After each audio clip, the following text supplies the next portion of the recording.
ఒక అమ్మాయి వెనక నుంచి లవ్ యూ సార్ అని చెప్పేసి అంటది. I love you, sir.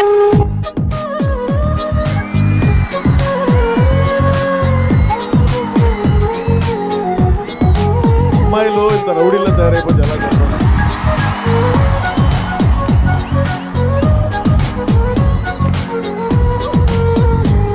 అబ్బాయిలు చేస్తే ఈవ్ టీజింగ్ అంటాం, మరి అమ్మాయిలు చేస్తే యాడమ్ టీజింగ్ అనాలా మనం?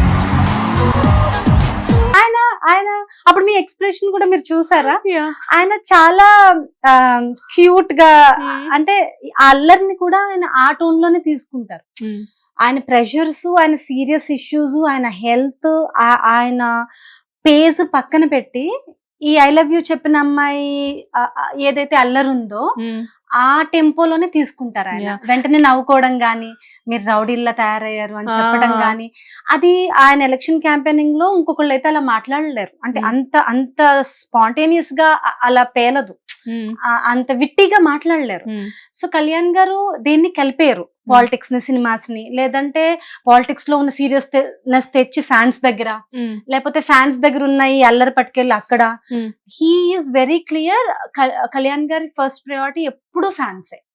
అంటే ఫ్యాన్సే ప్రజలు కదా, ప్రజలే ఫ్యాన్స్ కదా.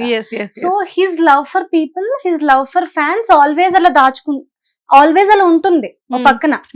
అది అలా పెట్టుకుని మిగతా పనులన్నీ చేస్తారు. కాబట్టి మాకు ఫ్యాన్స్ కి మీకు ఫ్యాన్స్ కి మరి మేమేంటి